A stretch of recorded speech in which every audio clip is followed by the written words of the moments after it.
नमस्कार और स्वागत है हमारे आज के विचार विमर्श में। आज हम 2025 के लिए पैसिव इनकम यानी निष्क्रिय आय के कुछ उभरते हुए और दिलचस्प तरीकों पर थोड़ी गहराई से बात करेंगे। नमस्ते। ये जो जानकारी है ये हमने काफ़ी डिटेल्ड यूट्यूब स्क्रिप्ट से ली है जो खास तौर पर इन्हीं नए आइडियाज़ पर फोकस करती हैं। हाँ, और हमारा मकसद यही है कि आज की जो टेक्नोलॉजी है उसका फ़ायदा उठाने वाली अलग अलग स्ट्रैटेजीज़ को समझे ताकि सुनने वाले वो अपने लिए शायद कोई सही रास्ता पहचान पाएं। ठीक है, तो शुरू करें? बिल्कुल। और हाँ, शुरू करने से पहले ये एक बार साफ कर लेते हैं कि निष्क्रिय आय का मतलब है क्या असल में। मतलब ये वो आमदनी है जिसके लिए आपको लगातार हर रोज घंटों मेहनत नहीं करनी पड़ती। हाँ, देखिए, शुरुआत में मेहनत जरूर लगती है, चाहे वो कुछ बनाने में हो, कोई सिस्टम सेटअप करने में हो या फिर इन्वेस्टमेंट करने में हो। हाँ, वो तो है। लेकिन एक बार वो सिस्टम खड़ा हो जाता है तो फिर उससे बिना ज्यादा एक्टिव इन्वॉल्वमेंट के भी इनकम आती रहती है। और सच कहूं तो आज की टेक्नोलॉजी और जो आर्थिक माहौल बदल रहा है उसने इसके लिए पहले से कहीं ज्यादा दरवाजे खोल दिए हैं। सही कहा। तो इसी कड़ी में पहला आइडिया जो हम डिस्कस कर रहे हैं वो है डिजिटल प्रोडक्ट्स बनाना और बेचना। हाँ, ये ऐसी चीजें हैं जिन्हें आप एक बार बनाते हैं और फिर इंटरनेट पर अनगिनत बार बेच सकते हैं, जैसे कि ई बुक्स हो गई, ऑनलाइन कोर्सेज हो गए। हाँ, या टेम्पलेट्स भी। आजकल टेम्पलेट्स बहुत चलते हैं। हाँ, टेम्पलेट्स जैसे रेज्यूमे के लिए या सोशल मीडिया पोस्ट के या फिर बजट प्लानर्स वगैरह। बिल्कुल। और इन्हें बनाने में जो पहले काफी मेहनत लगती थी ना, वो 2025 में एआई टूल्स ने, कहना पड़ेगा, काफी कम कर दिया। अच्छा, कैसे? कंटेंट लिखने में मदद मिल जाती है, डिजाइन बनाने में असिस्टेंस है, तो ये सब अब काफी तेजी से हो सकता है। लेकिन यहीं एक पेंच भी है। क्या? जब बनाना आसान हो गया है तो जाहिर है कंपटीशन भी बढ़ गया है। हाँ, ये बात तो है। मतलब सिर्फ एआई की मदद से कुछ भी बना देना काफी नहीं होगा, फिर क्वालिटी और उसे सही लोगों तक पहुंचाना वो शायद अब और भी जरूरी हो गया है। बिल्कुल। क्वालिटी तो देखिए, वो तो हमेशा ही किंग रहेगी, लेकिन जो असली एज, जो बढ़त दिला सकता है ना, वो है एआई का इस्तेमाल सिर्फ बनाने के लिए नहीं, बल्कि उसे हाइपर पर्सनलाइज करने के लिए करना। Hyper personalise. हाँ, ऐसे छोटे बिल्कुल स्पेसिफिक ऑडियंस ग्रुप्स, जिनको नीश ऑडियंस कहते हैं, उनको टारगेट करना, जिन तक पहले पहुंचना शायद मुश्किल था। तो ये सिर्फ प्रोडक्ट बनाने से ज्यादा अब सही जरूरत पहचानने और उसे एक यूनिक तरीके से पूरा करने का खेल बन गया है। समझ गए। और बेचने के लिए प्लेटफॉर्म्स तो हैं ही। हाँ, वो तो हैं। Amazon किंडल है ई बुक्स के लिए, यूडेमी है कोर्सेज के लिए, Etsy है टेम्पलेट्स और डिजाइन्स के लिए। ये प्लेटफॉर्म्स लॉजिस्टिक्स वगैरह संभाल लेते। कहे जहाँ क्रिएटिविटी काम आती है वो है प्रिंट ऑन डिमांड। ये क्या है और कैसे काम करता है? प्रिंट ऑन डिमांड या पीओडी, ये उन लोगों के लिए बहुत अच्छा है जो डिजाइन सोच सकते हैं, चाहे वो प्रोफेशनल ग्राफिक डिजाइनर ना भी हों। इसमें आप क्या करते हैं, आप टी शर्ट, मग, फोन केस, पोस्टर, इन सब चीजों के लिए डिजाइन बनाते हैं। ओके। और सबसे अच्छी बात यह है कि आपको कोई सामान खरीदकर स्टॉक में रखने की जरूरत नहीं है, ना ही पैकिंग और शिपिंग की कोई झंझट। तो फिर ये काम कैसे करता है? मतलब बिना स्टॉक रखे बिक्री कैसे? आप अपने डिजाइन जो हैं वो रेडबबल, टी स्प्रिंग या फिर Amazon का भी है मर्च बाय Amazon, ऐसे प्लेटफॉर्म्स पर अपलोड कर देते हैं। अच्छा। अब जब कोई कस्टमर आपका डिजाइन मान लीजिए किसी टी शर्ट पर पसंद करके ऑर्डर करता है, तो ये प्लेटफॉर्म खुद ही उस टी शर्ट को प्रिंट करते हैं और कस्टमर तक पहुंचा देते हैं। वाह! आपको हर बिक्री पर आपका जो तय कमीशन या रॉयल्टी है वो मिल जाती है। और हाँ, एक और बात, 2025 में एआई इमेज जनरेटर्स जो आ गए हैं, वो यहाँ भी डिजाइन बनाने में काफी हेल्प कर सकते हैं, तो शुरुआत करना और भी आसान हो गया है। अरे वाह! ये तो वाकई कम रिस्क वाला मॉडल लगता है। मतलब कोई भी थोड़ी सी क्रिएटिविटी और ट्रेंड्स की समझ के साथ शुरू कर सकता है। हाँ बिल्कुल, शुरुआती लागत बहुत ही कम है, लेकिन इसमें सफल होने के लिए, जैसा आपने कहा, ट्रेंड्स पर पहनी नजर रखनी पड़ती है। और साथ ही सिर्फ ट्रेंडिंग चीजें बनाना काफी नहीं है, आपको अपना एक यूनिक स्टाइल डेवलप करना होगा या किसी खास नीश, किसी खास विषय पर फोकस करना होगा ताकि आप भीड़ से अलग दिखें। हाँ, ये जरूरी है। मैंने एक व्यक्ति को देखा है, वो सिर्फ एक पर्टिकुलर ब्रीड के कुत्तों के मजेदार कार्टून बनाकर टी शर्ट्स बेचता है और वो काफी सफल है। तो वो विशिष्टता, वो यूनिकनेस यहाँ बहुत मैटर करती है। बिल्कुल। अच्छा, अब अगर हम क्रिएटिव कामों से हटकर थोड़े पारंपरिक निवेश की तरफ देखें तो डिविडेंड इन्वेस्टिंग का जिक्र जरूर आता है। लाभांश देने वाले शेयरों में निवेश, ये तो काफी पुराना टाइम टेस्टेड तरीका है। हाँ, ये सच है। इसका जो बेसिक फंडा है वो बहुत सिंपल है। आप ऐसी अच्छी स्थापित कंपनियों के शेयर खरीदते हैं जो अपने मुनाफे का एक हिस्सा नियमित तौर पर अपने शेयर धारकों को वापस देती हैं। ओके। इसी हिस्से को डिविडेंड या लाभांश कहते हैं।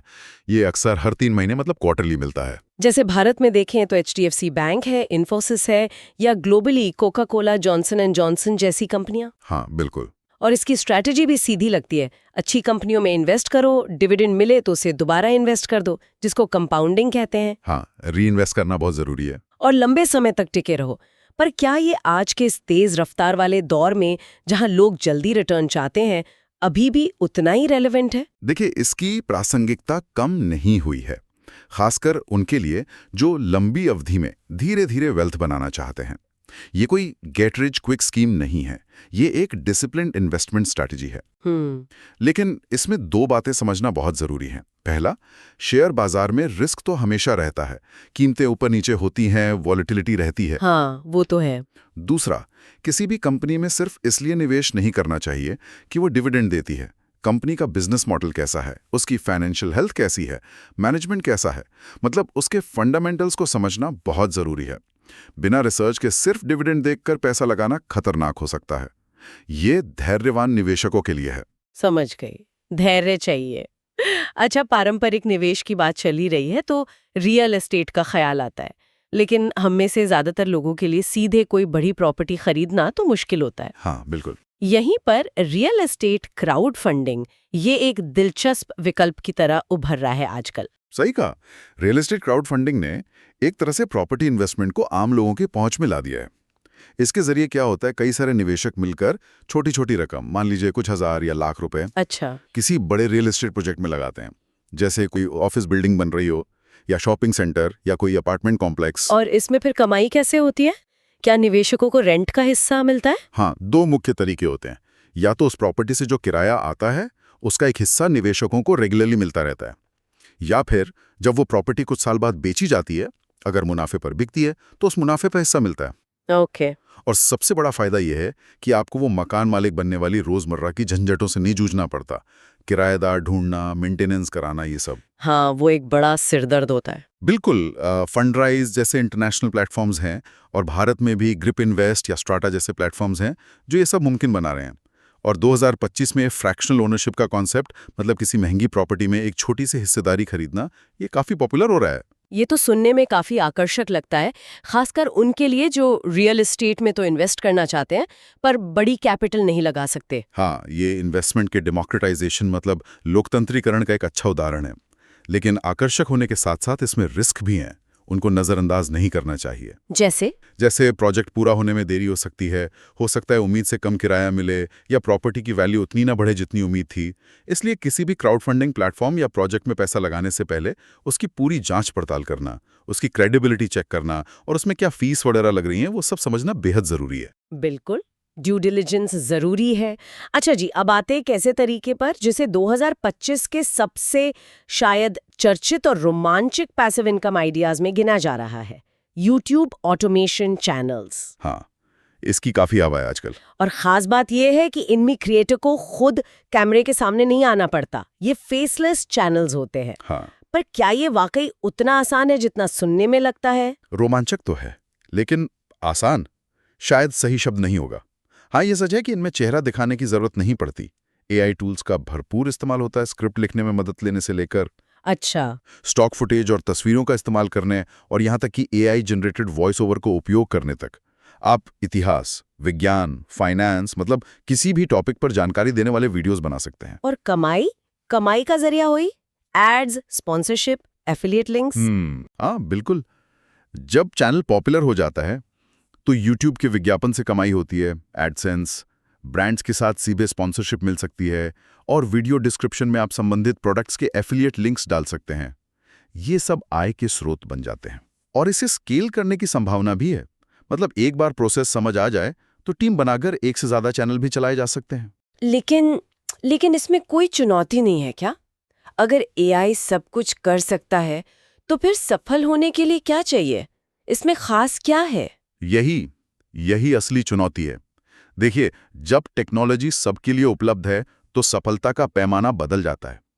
अब सिर्फ कंटेंट बना देना काफी नहीं है। कंटेंट की क्वालिटी उम्दा होनी चाहिए, जो जानकारी आप दे रहे हैं वो सटीक और दिलचस्प होनी चाहिए। और सबसे महत्वपूर्ण चीज है SEO, search engine optimisation. YouTube SEO हाँ, देखी है। और यहाँ SEO का मतलब सिर्फ टैग्स लगाना नहीं है, बल्कि ये गहराई से समझना है कि लोग जानकारी कैसे खोज रहे हैं। मतलब वो गूगल और यूट्यूब पर क्या सवाल पूछ रहे हैं, और अपने वीडियो को उन सवालों का सबसे अच्छा, सबसे उपयोगी जवाब कैसे बनाया जाए। ओके, ये तो काफी डीप है। बिल्कुल। साथ ही ये भी ध्यान रखना होगा कि YouTube खुद भी लो क्वालिटी, पूरी तरह से AI से बने कंटेंट पर शायद सख्ती करे।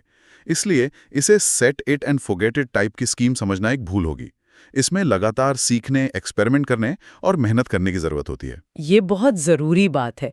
मतलब ऑटोमेशन का मतलब मेहनत से छुट्टी नहीं, बल्कि मेहनत का तरीका बदलना है। हाँ, अच्छा, आपने एफिलिएट मार्केटिंग का जिक्र किया YouTube के कॉन्टेक्स्ट में।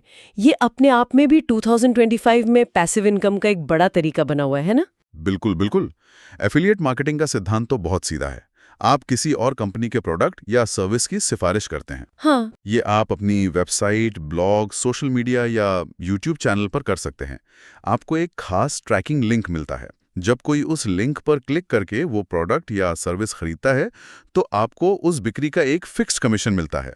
इसके उदाहरण तो बहुत कॉमन है, जैसे Amazon का एसोसिएट्स प्रोग्राम है या फ्लिपकार्ट का एफिलिएट प्रोग्राम है। हाँ, और कई सॉफ्टवेयर कंपनियां भी हैं, जैसे कैनवा या कोई वेब होस्टिंग कंपनी, जो अपने एफिलिएट पार्टनर्स को हर महीने रिकरिंग कमीशन देती हैं, जब तक ग्राहक उनका सब्सक्राइबर बना रहता है। सही कहा।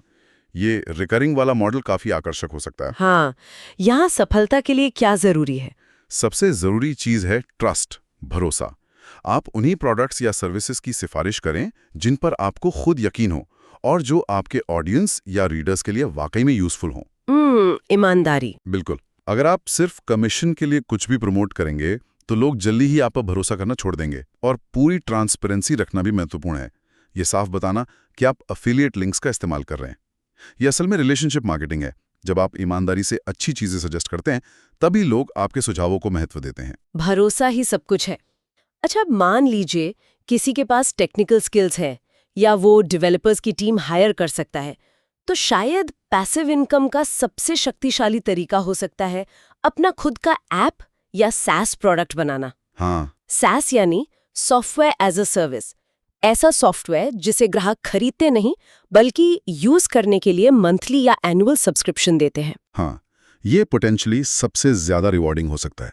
सोचिए, आपने एक ऐसी ऐप बना दी जो लोगों की कोई बड़ी प्रॉब्लम सॉल्व करती है, जैसे कोई बढ़िया बजटिंग ऐप या मेडिटेशन में मदद करने वाली ऐप। हाँ, या आजकल के जरूरत के हिसाब से शायद एक AI टूल जो छोटे बिजनेस को उनकी मार्केटिंग में मदद करें। बबल, सॉफ्टवेयर, अडालो जैसे नो कोड प्लेटफॉर्म्स ने निश्चित रूप से उन लोगों के लिए भी दरवाजे खोले हैं जिन्हें कोडिंग नहीं आती। अच्छा। वो भी अब फंक्शनल वेब एप्स या मोबाइल एप्स बना सकते हैं। लेकिन ये समझना जरूरी है कि भले ही कोडिंग की जरूरत ना हो, इसमें अब भी बहुत ज्यादा मेहनत लगती है। सबसे पहले तो एक असली प्रॉब्लम ढूंढना जिसे लोग हल करना चाहते हैं और जिसके लिए पैसे देने को तैयार हैं। फिर उस प्रोडक्ट को डिजाइन करना, बनाना और फिर उसे लगातार इंप्रूव करते रहना, कस्टमर सपोर्ट देना, ये सब बहुत टाइम और डेडिकेशन मांगता है। इसमें जो शुरुआती इन्वेस्टमेंट है, टाइम का और शायद पैसे का भी, वो अक्सर बाकी तरीकों से ज्यादा होता है। यानी पोटेंशियल बहुत है, पर मेहनत और कमिटमेंट भी उतना ही चाहिए। ठीक है, अब एक ऐसे एरिया की बात करते हैं जो काफी चर्चा में रहता है, लेकिन जोखिम भरा भी माना जाता है, क्रिप्टो स्टेकिंग और डीफाई। हाँ, ये पैसिव इनकम का एक नया और उभरता हुआ तरीका है, पर इसे बहुत सावधानी से समझना जरूरी है। क्रिप्टो स्टेकिंग का मतलब है कि अगर आपके पास कुछ खास तरह की क्रिप्टो करेंसीज हैं, जैसे इथीरियम, सोलाना, कार्डानो, तो आप उन्हें उस ब्लॉकचेन नेटवर्क को सिक्योर और ऑपरेट करने में मदद करने के लिए एक तरह से लॉक कर सकते हैं। ओके, लॉक कर सकते हैं। हाँ, और इसके बदले में वो नेटवर्क आपको रिवॉर्ड या कह लीजिए ब्याज देता है उसी क्रिप्टो करेंसी में। इसे आप कुछ हद तक बैंक की फिक्स डिपॉजिट, FD जैसा समझ सकते हैं, लेकिन ये ब्लॉकचेन पर होता है और जो पोटेंशियल रिटर्न है वो अक्सर ज्यादा होता है। और डीफाई क्या है? डीफाई यानी डिसेंट्रलाइज्ड फाइनेंस या विकेंद्रीकृत वित्त। इसका लक्ष्य है जो पारंपरिक बैंकिंग और फाइनेंशियल सर्विसेज हैं, जैसे लोन लेना देना, ट्रेडिंग करना, उन्हें बिना किसी बैंक या सेंट्रल अथॉरिटी के सीधे ब्लॉकचेन टेक्नोलॉजी के जरिए लोगों के बीच संभव बनाना। अच्छा। डीफाई प्लेटफॉर्म्स पर भी क्रिप्टो से कमाई करने के कई तरीके होते हैं, जिन्हें यील्ड फार्मिंग या लिक्विडिटी प्रोवाइडिंग कहते हैं, पर वो स्टेकिंग से ज्यादा कॉम्प्लेक्स और रिस्की हो सकते हैं। यहाँ रिस्क पर जोर देना बहुत जरूरी लग रहा है। अत्यंत जरूरी। क्रिप्टो मार्केट बहुत ज्यादा वॉलेटाइल होता है, मतलब कीमतें बहुत तेजी से और बहुत ज्यादा ऊपर नीचे हो सकती हैं। जहां ज्यादा रिटर्न की संभावना है, वहां पैसा डूबने का खतरा भी उतना ही ज्यादा है। इसलिए हमारी सलाह हमेशा यही रहती है, पहला, कभी भी अपनी सारी सेविंग्स क्रिप्टो में ना लगाएं, इन्वेस्टमेंट को डाइवर्सिफाई करें। दूसरा, क्रिप्टो में सिर्फ उतना ही पैसा लगाएं जितना आप खोने का जोखिम आराम से उठा सकते हैं, मतलब डिस्पोजेबल इनकम। तीसरा, किसी भी कॉइन या प्लेटफॉर्म में पैसा लगाने से पहले अपनी पूरी रिसर्च करें। ये तरीका निश्चित रूप से हर किसी के लिए नहीं है। बिल्कुल स्पष्ट है। रिस्क को समझे बिना इसमें कूदना खतरनाक हो सकता है। चलिए अंत में एक और क्रिएटिव तरीके की बात करते हैं। अपना संगीत, तस्वीरें या आर्टवर्क ऑनलाइन लाइसेंस करके पैसिव इनकम कमाना। हाँ, अगर आप एक म्यूजिशियन है, फोटोग्राफर है, वीडियोग्राफर है या ग्राफिक आर्टिस्ट है, तो ये आपके लिए एक बेहतरीन अवसर हो सकता है। आप अपना ओरिजिनल काम जैसे music tracks, stock photos, video clips या इलस्ट्रेशंस कुछ ऑनलाइन प्लेटफॉर्म्स पर अपलोड कर सकते हैं। जैसे तस्वीरों के लिए शटरस्टॉक या अडोबी स्टॉक होते हैं। हाँ, और संगीत के लिए एपिडेलिक साउंड या आर्टलिस्ट जैसे। बिल्कुल। जब कोई व्यक्ति या कंपनी आपके काम को अपने किसी प्रोजेक्ट में, जैसे कोई वेबसाइट, कोई एड या फिल्म में इस्तेमाल करने के लिए लाइसेंस खरीदता है या डाउनलोड करता है, तो आपको उस लाइसेंस फीस का एक हिस्सा रॉयल्टी के रूप में मिलता है। अच्छा। एक बार आपने अपना अच्छा कंटेंट अपलोड कर दिया, तो वो सालों तक आपके लिए कमाई का जरिया बन सकता है, बिना आपके ज्यादा कुछ किए। इसके लिए क्या ध्यान रखना होता है? सबसे जरूरी है क्वालिटी। आपका काम प्रोफेशनल लेवल का होना चाहिए और उसकी डिमांड होनी चाहिए। आपको अपनी इंटेलेक्चुअल प्रॉपर्टी राइट्स के बारे में भी जानकारी होनी चाहिए। यह समझना होगा कि किस तरह के कंटेंट की ज्यादा मांग है और अपने काम को सही कीवर्ड्स के साथ अपलोड करना होगा, ताकि लोग उसे आसानी से ढूंढ सकें। ये क्रिएटिव लोगों के लिए अपनी प्रतिभा को आय में बदलने का एक वाकई शानदार तरीका है। तो ये थे 2025 के लिए पैसिव इनकम के कुछ प्रमुख और उभरते हुए तरीके। हमने डिजिटल प्रोडक्ट से लेकर dividend investing, real estate crowdfunding से लेकर यूट्यूब ऑटोमेशन, एफिलिएट मार्केटिंग, सैज, क्रिप्टो और क्रिएटिव लाइसेंसिंग तक काफ़ी सारे विकल्पों पर बात की। ऐसा लगता है कि हर किसी की रुचि, स्किल्स और रिस्क लेने की क्षमता के हिसाब से कुछ ना कुछ मौजूद है। हाँ, विकल्प वाकई बहुत हैं। लेकिन एक बात जो सभी में कॉमन है और जिसे स्रोत में भी हाईलाइट किया गया है, पैसिव इनकम का मतलब ये नहीं है कि शुरुआत से ही कुछ नहीं करना पड़ता। हाँ, ये जरूरी है समझना। बिल्कुल। लगभग हर तरीके में पहले एक सिस्टम बनाने में या कंटेंट बनाने में या रिसर्च करने में या इन्वेस्ट करने में काफी मेहनत, समय और कभी-कभी पैसा भी लगाना पड़ता है। लेकिन हाँ, एक बार वो सिस्टम या वो एसेट तैयार हो जाता है और काम करने लगता है, तो वो आपको फाइनेंशियल फ्रीडम और उससे भी ज्यादा कीमती जो है समय की स्वतंत्रता, वो दे सकता है। और जैसा हमने हर तरीके के साथ डिस्कस किया, किसी भी रास्ते पर चलने से पहले उसके फायदे, नुकसान और जो उसमें रिस्क्स हैं, उनको अच्छी तरह समझना, पूरी रिसर्च करना और अपनी पर्सनल फाइनेंशियल सिचुएशन, अपने गोल्स और रिस्क सहने की क्षमता का ईमानदारी से मूल्यांकन करना बहुत जरूरी है। निश्चित रूप से पैसिव इनकम एक मैराथन है, स्प्रिंट नहीं। ये धीरे धीरे लगातार आमदनी का एक अतिरिक्त स्रोत बनाने की प्रक्रिया है। इसमें धैर्य, अनुशासन और लगातार सीखते रहने की जरूरत होती है। इसे रातों रात अमीर बनने का नुस्खा समझने की भूल नहीं करनी चाहिए। बिल्कुल। और जाते जाते एक विचार छोड़कर जा रही हूँ सोचने के लिए, हमने जितने भी तरीकों की बात की, लगभग सब में टेक्नोलॉजी की भूमिका कितनी तेजी से बढ़ रही है ना? AI, automation, blockchain, crowd funding platforms, ये सब मिलकर पैसिव इनकम को ज्यादा एक्सेसिबल और डाइवर्स बना रहे हैं। हाँ, टेक्नोलॉजी का रोल तो बहुत बड़ा है। तो क्या ये संभव है कि अगले कुछ सालों में कोई ऐसा पैसिव इनकम का तरीका सामने आए जिसके बारे में आज हमने सोचा भी नहीं, जो पूरी तरह से किसी ऐसी नई टेक्नोलॉजी पर बेस्ड हो जो अभी शायद सिर्फ उभर रही है? इस पर विचार करना दिलचस्प होगा।